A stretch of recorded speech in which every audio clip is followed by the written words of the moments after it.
नमस्कार. गुरुर्ब्रह्मा गुरुर्विष्णू गुरुर्देवो महेश्वरा, गुरु साक्षात परब्रह्म तस्मै श्री गुरुवे नमः. आज मला इथे येऊन फक्त 20च दिवस झालेत.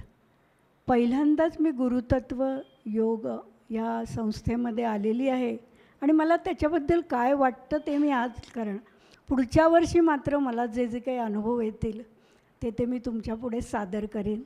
आता मी फक्त सांगते की माझी सुरुवात कशी छान झाली आहे इथे ते मला सांगायचं आहे. नमस्कार. आज गुरुपौर्णिमा. मी सुरेखा मोरे. माझा मुलगा हा समोरच्या सोसायटीत राहतो, त्यामुळे मी मुंबईहून अधूनमधून पुण्याला येत असते. गुरुतत्व योगाची इमारत पाहिली आणि मला खूप आनंद झाला. आपण ज्याच्या शोधात होतो ते मिळाले. मूर्तीपूजा नाही, हार नारळ देणग्या नाहीत, कोणतंही अवडंबर नाही, मार्गदर्शन मात्र आहे. याचं मला खूप आश्चर्य वाटलं. ओंकाराचे दर्शन, धीर गंभीर आवाजातील गुरुतत्वाची प्रार्थना, मेडिटेशन, उपासना, ध्यान आणि ओंकाराचा जप, मनातील सर्व विचार विसरायला लावणारी साधना.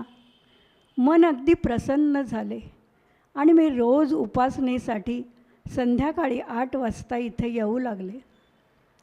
दिवे लागणीच्या वेळी मन खूप कातर होते. अशा वेळी कोणाशी तरी बोलावे असं वाटतं, खूप एकटं वाटत असतं.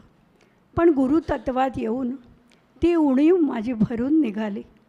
आपल्याला जीवनात मार्गदर्शन करणारा, जीवनाचे तत्त्वज्ञान सांगणारा गुरु भेटला, ज्याची आज सगळ्यांना आवश्यकता आहे. प्रश्न सुटायला लागले. आमच्यासारख्या सिनियर्सना हवं होतं. माझी येथील गुरुपौर्णिमा ही पहिलीच आहे. येथील स्वच्छता, शिस्त, प्रसन्नपणा वाखाणण्यासारखी आहे. शांतता अनुभवायला मिळाली. मनातील प्रश्न आणि वादळं शांत झाल्याची जाणीव होऊ लागली. जय गुरुतत्व योग.